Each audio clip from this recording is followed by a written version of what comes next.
Salibonani bandla. Amen. Magadi sangana.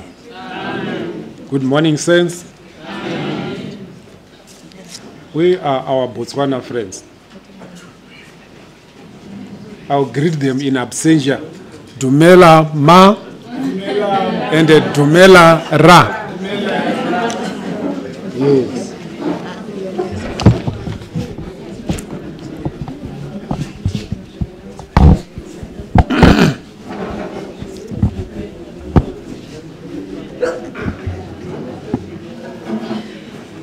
All right, let's go straight to our presentation.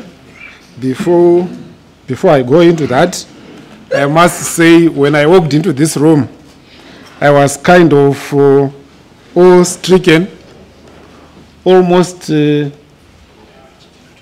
scared by the number of people, the number of audience I saw in here.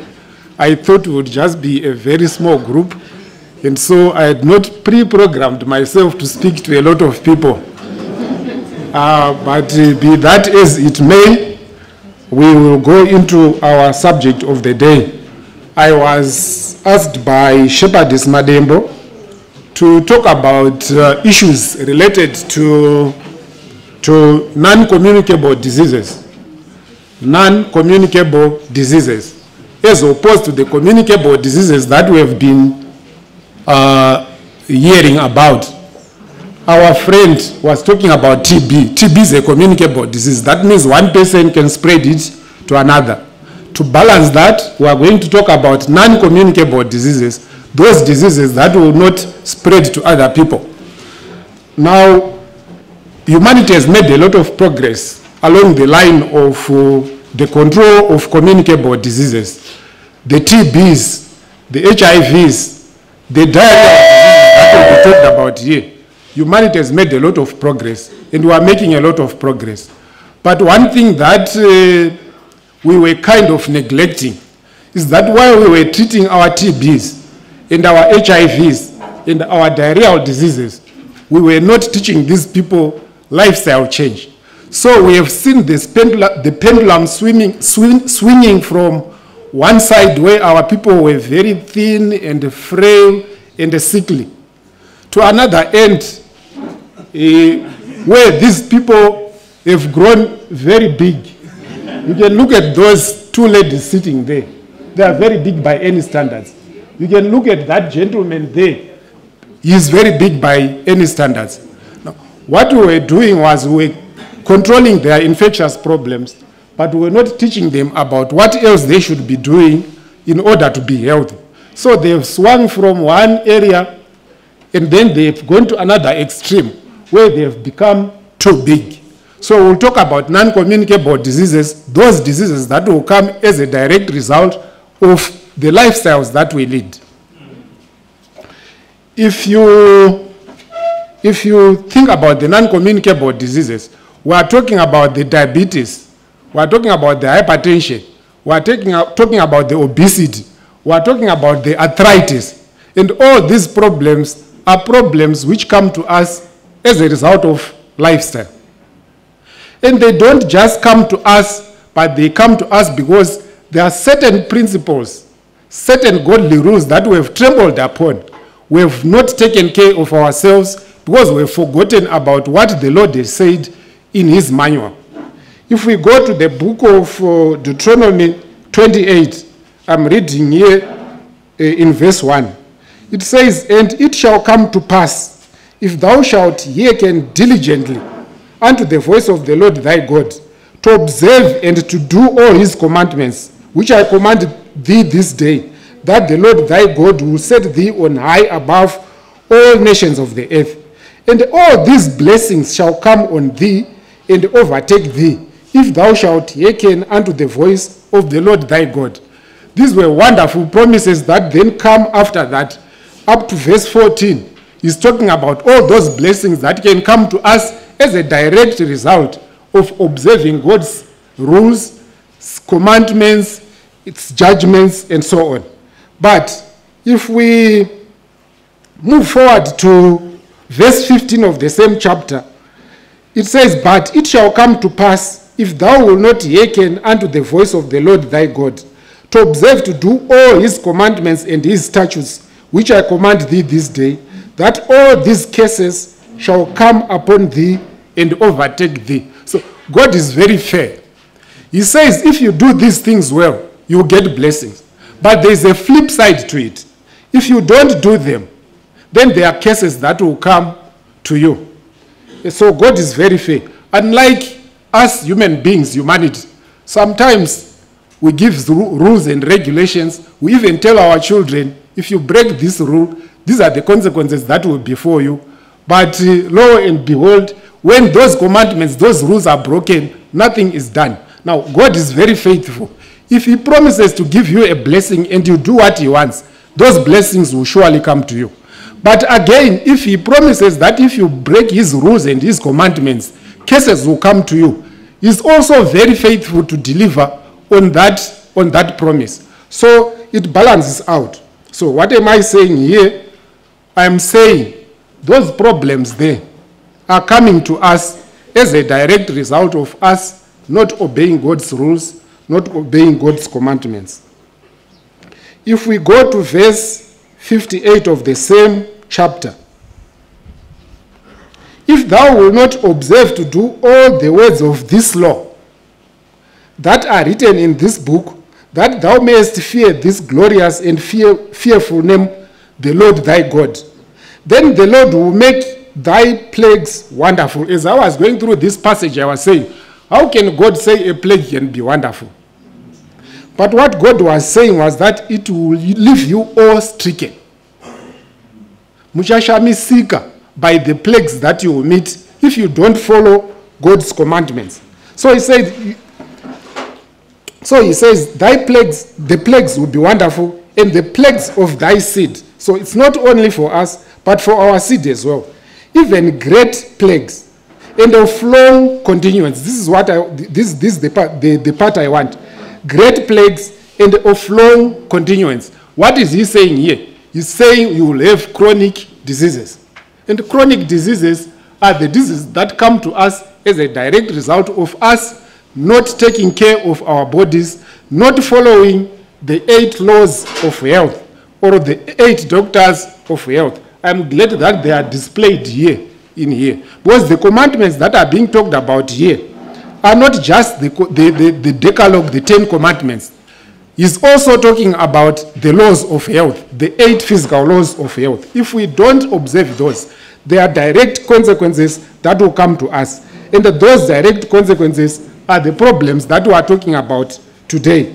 He's saying of long continuance, and the sore sicknesses, and of long continuance. So these are problems that are not short-lived. You will have to live with them for life if you don't follow those rules or those commandments. And then he says, moreover, he will bring upon thee all the diseases of Egypt, which thou wast afraid of, and they shall cleave unto thee. Also every sickness and every plague, which is not written in the book of this law. So some of those things that you haven't even heard of, they will come to you if you don't observe God's rules and God's commandments with regards to your physical health. And we are seeing all this these days, which is why today we are talking about hello? This is why today we are talking about the non-communicable diseases. What have you done to my computer? It slept, so you need to look in. Oh, all right. Sorry that I had to switch. Some of you had prepared to listen to a talk about hypertension. I could hear some bit of murmurings, but there is a reason to that. Hypertension is a consequence, or it's a product of obesity. So it does not make sense to talk about the product or the consequences before talking about the actual problem, the one that causes the problem. So I had to switch those two topics so that we could talk about obesity today, and then tomorrow we'll talk about hypertension which comes as a result of obesity. Now, we said obesity, a public health problem. let's start by defining what obesity is all about, because if we have to talk about the subject, we all have to be on the same page about what is obesity. The WHO definition about obesity is that it's a BMI greater than or equal to 25. That one is overweight. A BMI greater than or equal to 30 is obesity. When we say BMI, we are talking about the body mass index. Most of us have heard about these things being talked about in our health talks. Now, body mass index, you get it, it's a product of you taking your mass in kgs and dividing that by your height in meters squared. What you get is then your body mass index. So we are not comparing you to anybody. We are comparing you and to your height. Okay?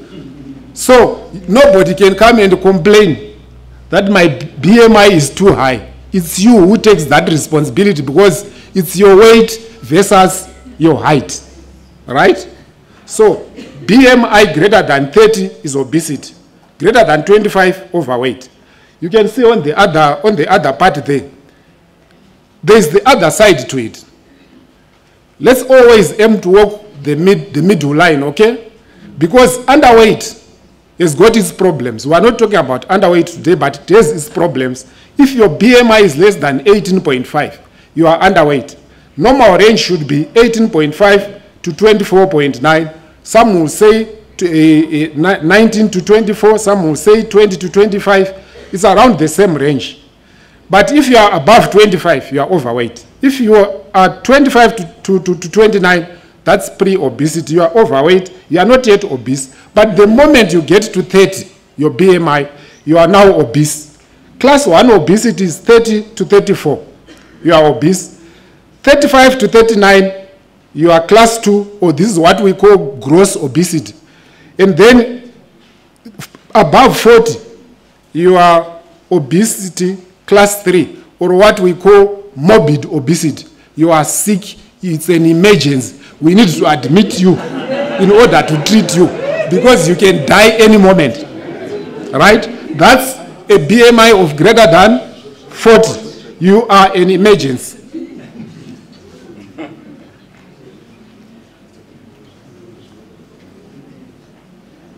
Now, BMI provides the most useful population level measure of overweight and obesity. It is the same for both sexes and for all ages of adults. However, it should be considered a rough guide because it may not correspond to the same degree of fatness in different individuals. So this is obesity. We need to look at facts about obesity. They are saying 1 billion adults are overweight worldwide. Without any action, this figure will surpass 1.5 billion by 2015. Now, 2015 is long past us. We are now into 2020. So we could possibly be talking about figures around 2 billion worldwide. People who are obese. They are saying 1 billion adults are overweight and more than 300 million are obese. So this is a huge problem. This is a huge burden. At least 2.6 million people each year die as a result of being overweight or obese. 2.6 million.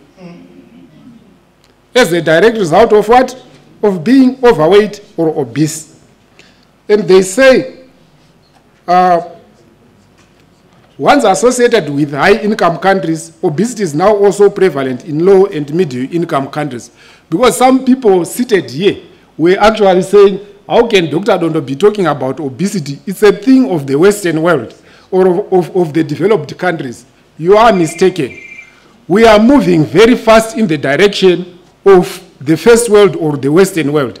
If you look at the kinds of lifestyles and the diets that we are eating, we are almost at par with what the Western world is eating. And this is what has gotten the Western world to where it is. We have forsaken the simple and nutritious diets that we used to consume, and we have gone Western because we think that's civilization. So even Zimbabwe has got its problems with obesity. You just have to to, if you just sit outside somewhere, watching people as they pass by, you will see a lot of people who are big, who are fat, who are obese. So we have got obesity in Zimbabwe. Fact 2 about obesity, they are saying globally over 42 million children under 5 years of age are overweight. This is a big problem, obesity in childhood. And who takes responsibility for children's obesity? This is the parents, it's you and I. How we bring our children determines whether or not our children will be obese. And the sad fact about that is that they are saying it's one of the most serious public health challenges of the 21st century. So we have become overwhelmed by children who are obese. They are bigger than their size. They are bigger than their ages, these children. And overweight children are likely to become obese adults. Some mothers, they get almost obsessed because they want to have children who are chubby, who are fat. They think fat or chubbiness translates to health. No. Let's give our children only what is enough for normal growth. That's why you are given those charts, the road to health charts, so that you can monitor from time to time when you take your children to the clinic. The nurses or the sisters, they will take their time to even chart and do the curves. And those charts are simple. Anybody, if you have had some bit of instruction, can actually see the trend where their child is going. If they are going up, or if they are following the normal curve, or if they are going down. So when we start seeing our children growing out of the curve upwards, it tells us that that child is being overfed, it's obese. And this is a problem you normally see with children who are artificially fed, they are formula fed. Women don't want to feed their children on their breasts. I don't know why. Because some think it's fashionable, because some mothers are working and they have no time to breastfeed their children. But the best nutrition that you can give to your child is to breastfeed them, especially your first 6 months. You will never overfeed your child if you breastfeed. But when mothers prepare their formula, they want the bottle to be emptied. If the child has not emptied the bottle, they think the child is still hungry, so they continue to feed. And remember, those formula milk, they are fortified and they are sweetened. And those are just empty calories. They are just going in there to make your baby bigger and bigger, but not healthier.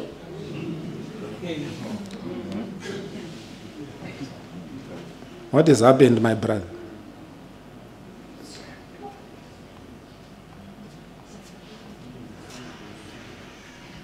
So these children are more likely to be overweight when they get into their adulthood, because we would have put them in a mode where they are overfed all the time. So instead of people blaming it on genetics and saying our whole family, we are big, what we are transmitting are not genetics. What we are transmitting are poor lifestyles. The way we raise our children, the way we lead our lives in our homes is the way that our child will live their lives. So instead of blaming it on genetics, while we do not deny that there are some people who have genetic problems, we are saying the majority of the children who are obese is not as a result of genetics, it's as a result of poor lifestyle, period.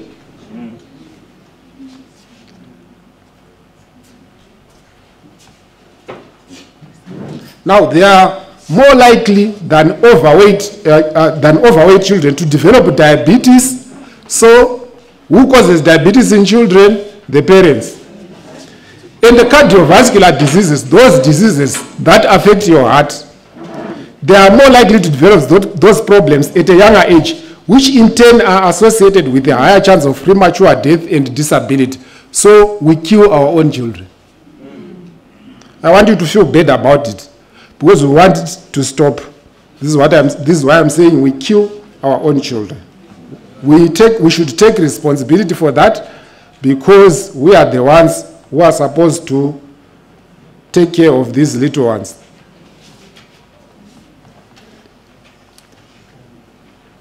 Now let's look at mini body mass index. We have defined the BMI, mini body mass index. We want to compare and see where we are. If you look there, there's the one that's circled there is for South Africa, but just below Tanzania there's Zimbabwe. There's Zimbabwe there. So you can see the whole line from the first one, 15.3 to 20 there. That's the average. That's the mean.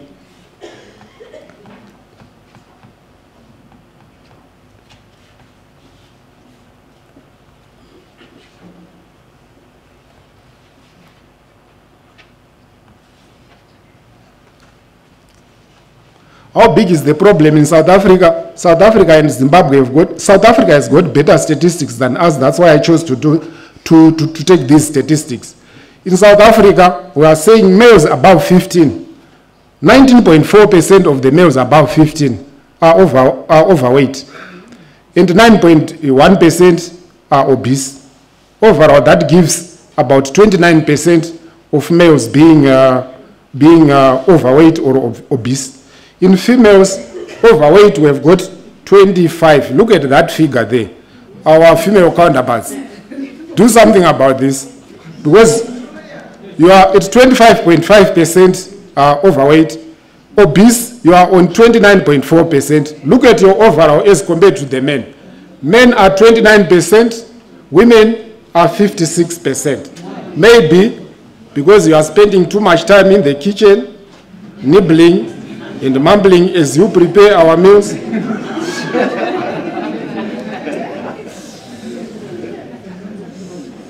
Maybe it's about exercise. I know in our culture, they think bigger is better, especially if it's a woman.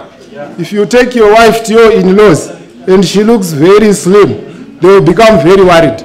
I remember one time when I visited my in-laws, and we had come to a point where we had said we needed to do something about our weights. So we were doing something to reduce our weights, and we had gone down very significantly. And I remember her brothers taking her aside and asking her whether things were okay. And what they were saying there was, perhaps you two people could be looking after other people, the welfare of other people out there, and forgetting yourself. And they were very worried that perhaps the virus had crept into the home. But this was because we had gone into a reform and we had lost weight, and for ourselves we were feeling much better and much healthier. But they were worried because they think bigger is better.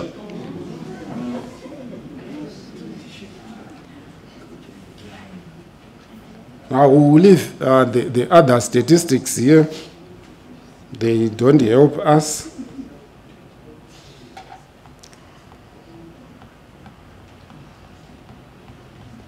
You can see the differences there, but we will not spend a lot of time on that.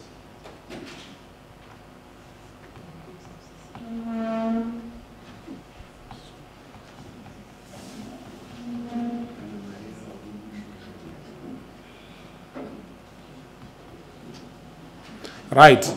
There's the question that has been posed there. Why does obesity matter? Is it a problem? Because for most people, they won't be feeling anything. But if you saw those two ladies who were sitting there, I wanted to say to you, those two ladies are actually sitting on a ticking time bomb. Any one of those two ladies could drop dead anytime. Because with obesity, it's not painful. This is what the problem is. It's not painful. You are feeling okay, but something is happening inside you. You are being eaten from inside. By this time you start feeling something, you are just an empty shell. All you are waiting for is just a slight wind to blow around you, and then down you go. So, is it a problem to be obese? Yes, is the answer. Why? These are the problems that could come together with obesity. Now, on the first column there, relative risk much greater than 3. When they are saying relative risk, they are saying if they were to take somebody of the same age, all right, but of a normal weight, if they are comparing it with somebody who is obese, the one who is obese has got 3 times higher the chances of having one of the diseases in that column. So you have got 3 times higher the chances of developing type 2 diabetes, which is what we are struggling with these days. And the insulin resistance, even if we were to put you on the hormone insulin that we need to use to treat diabetes, you would have insulin resistance, which means you need much higher doses of insulin for us to be able to control your diabetes. And remember, all these things will eventually translate into dollars because you have to buy your insulin. Remember. And the higher the dose of insulin, the bigger the cost. Remember.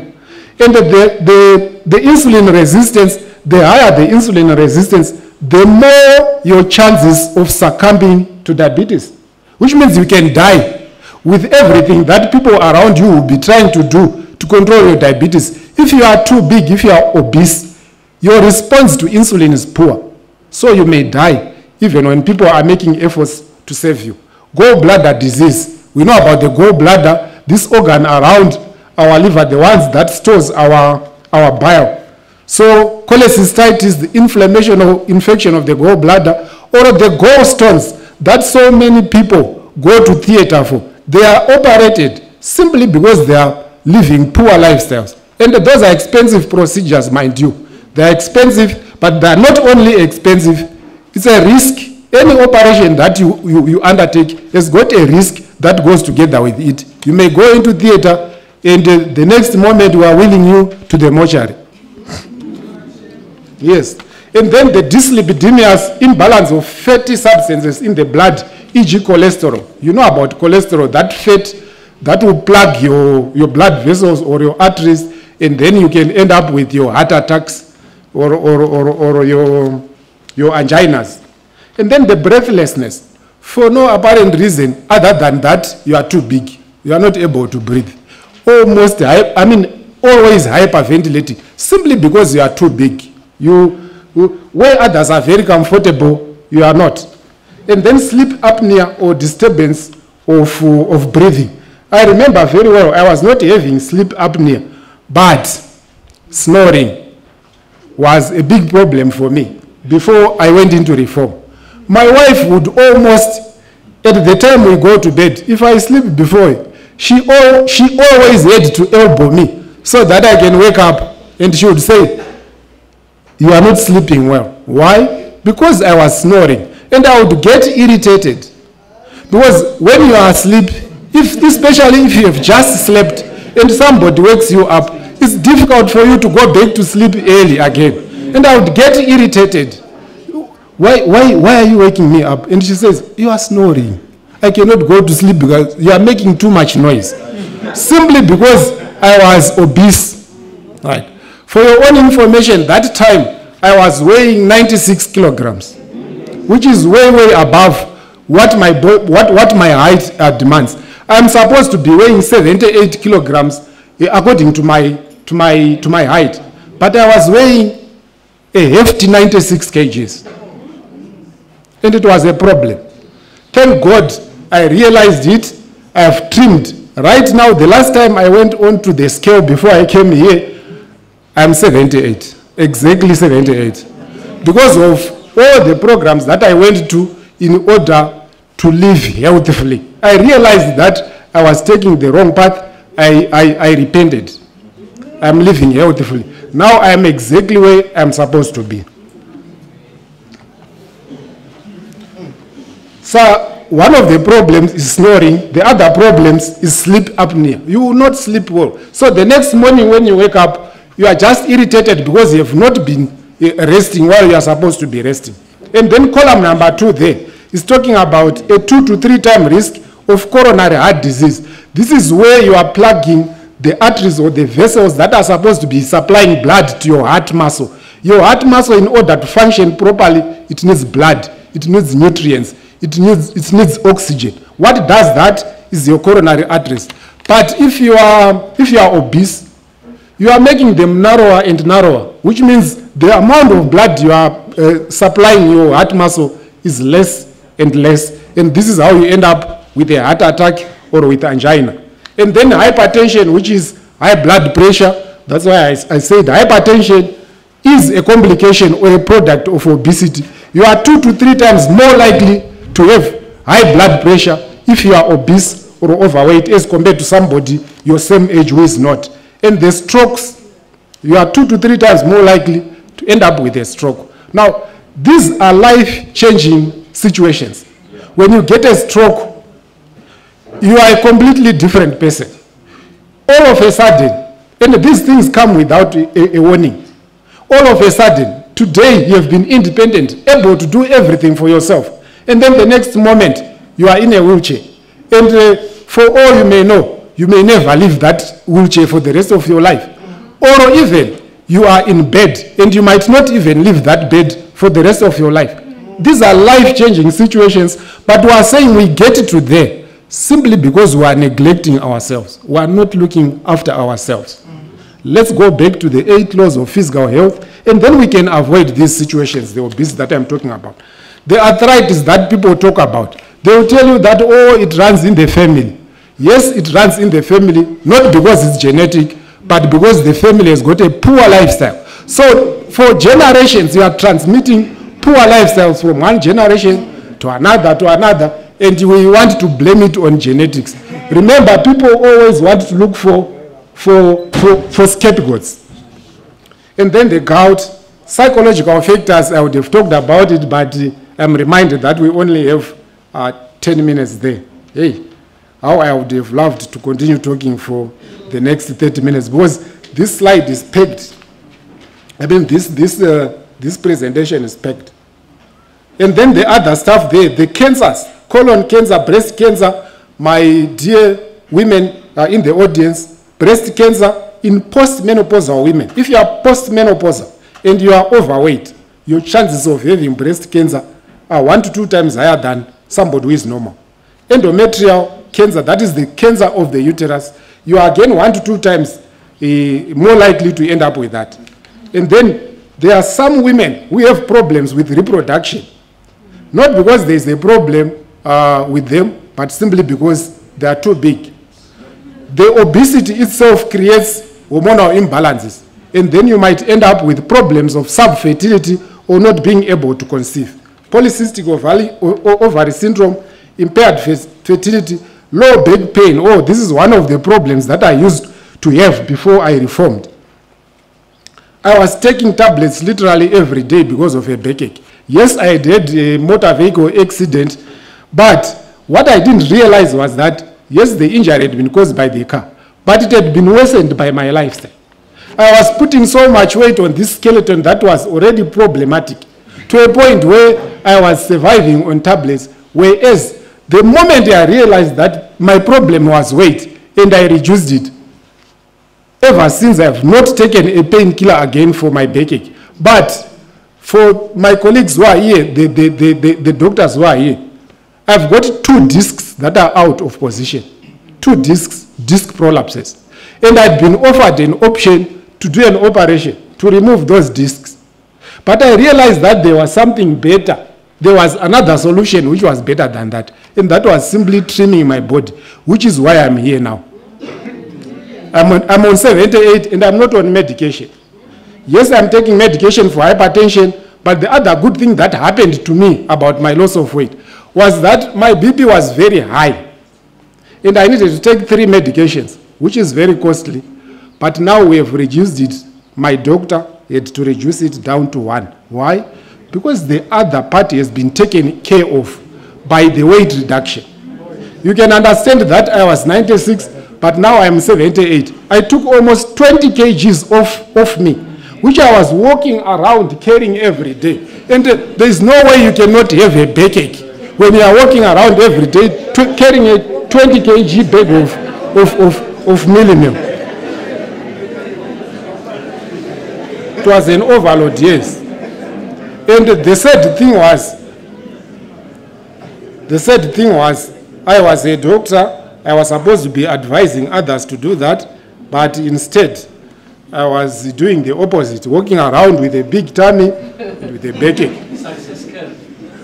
Yeah. You are right. You are right. Let's look at the benefits of losing weight. I didn't lose just 10. I lost 20. So my benefits are double that. In terms of mortality, what it means is that I have reduced my mortality by more than 20%. I was more likely to die if I had continued in that pathway than I am now. 20% chances that I will continue to live. More than 30% fall in diabetes-related deaths. If you just lose 10 kgs, if you are obese, it puts you in a category that is much safer, reducing your chances by 30%. And more than 40% in obesity-related cancer deaths, the ones that I talked about here, the cancers. And the blood pressure, a fall of 10 millimeters of mercury systolic blood pressure, that's the top reading. If you just lose 10 kgs, it will fall by what? By 10 millimeters. And a fall of 20 millimeters of the bottom reading. Now, if your blood pressure was categorized as moderate or mild to moderate, it means you are the kind of person who should not be taking medication. If you just reform, if you reduce your weight by 10 kgs, you can actually achieve a normal BP reading simply by losing your 10 kgs. And in diabetes, a fall of 50% in fasting blood sugar. If you check your blood sugar and you are obese and you commit yourself to reducing your weight and you achieve at least a 10 kg fall in your weight, then there is a 50% reduction in your fasting blood sugar, which means if your diabetes again can be classified as mild to moderate, you are the kind of person who should not be living on medications. You are wasting the family's resources by buying medication for things that you could change without medication. And all you do is to make E Dondo richer because you go to his rooms, give you a prescription, and off you go. And mind you, most of the practitioners will never talk about these things. All they will talk about is the medication. This is the tragedy. And yet, even in our training, they say when we are managing diabetes, when we are managing hypertension, the first port of call should be a lifestyle change. This is what is coming even from the secular world. So more so if it is coming to us, the Adventists, don't rush for the pill. It's the easy way out. But is it necessarily the best way out? Is the question. And then your lipids. How many minutes? 0. 2 minutes. Wakumanaga. Marachana kutonga kudenga wa mwana. Mandi nyima time so. Saka wakumanaga. Ndichatoisa motion yokuti nengino just a motion yokuti nengino prolong into month to cover these subjects. But I've gone through with you what we could in these few minutes. But what is it that I did myself, which got me to where I am, is the story that I want to share with you. Will you give me 2-3 minutes? All right. What I did was, with the cooperation of my wife, with the cooperation of my wife, in fact, I owe it to her. She has been my pillar through this journey. She had no problems, but she said, Baba Man, can we sit down and draw a program from what we eat to how we exercise? And we sat down and we did that. And what have we done? We have made sure that every single day we exercise, and we exercise regularly. By the way, before I came here, I was in my gym for 1 hour. I woke up at 5:30, and up to 6:30, I was doing the workout. This is why I have maintained this weight. So, exercise regularly. Number 2, good nutrition. At home, we make sure the one meal that we don't miss is breakfast, a good breakfast. We are not talking about expensive breakfast. We're just talking about a good breakfast, well balanced, lots of vegetables. because they will stuff me up and I will not feel hungry. Lots of vegetable, very little carbohydrate. I only take 2 slices of whole wheat bread with my breakfast. So that constitutes my carbohydrate. The rest of my plate is vegetable and beans.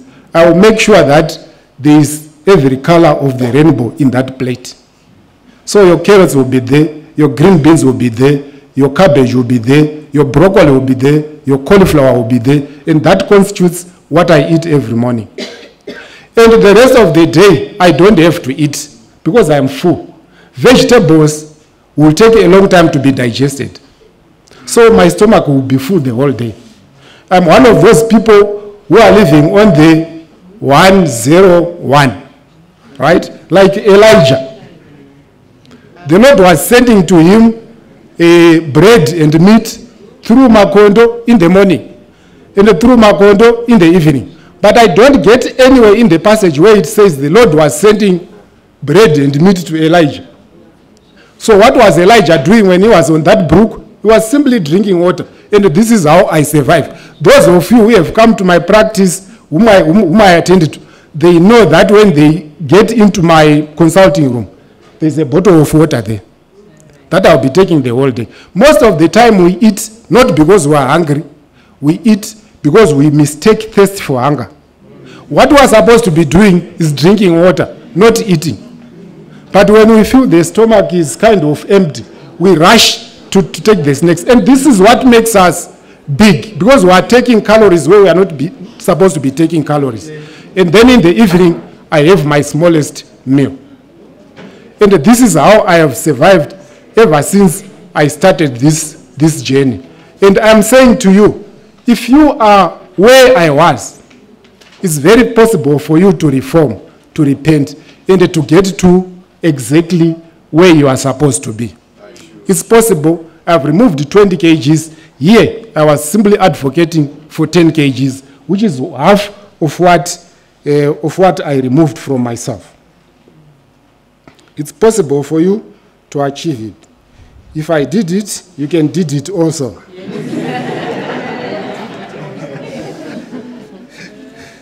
You can do it also. Now, in conclusion, in Deuteronomy chapter 30, the Lord says in verse 15, "See, I have set before thee this day life and good, and the death and evil." So, the choice is ours. Are we choosing life? Are we choosing death? Are we choosing good? Are we choosing evil? The choice is ours. The laws are there for us to follow. Ours is to simply implement them. And the tragedy about Seventh-day Adventists is that they are pegged with knowledge. But our problem is that that knowledge is not translating into anything, because we don't see the change that we are supposed to be seeing. The gospel that we are supposed to be preaching is the gospel of how we live our lives, not to talk to the patients. The patients or the people must see it being practiced by us. And then in verse 19, he says, "I call heaven and earth to record this day against you, that I have set before you life and death, blessing and cursing. Therefore choose life, that both thou and thy seed may live." So what am I saying? Choose life. How do you choose life? Go back and live the 8 laws of health, the 8 physical laws. If you implement them, you will surely feel as good as I am feeling right now. I'm not only looking good like my wife says. You are looking good. I tell her I am feeling good. Thank you very much.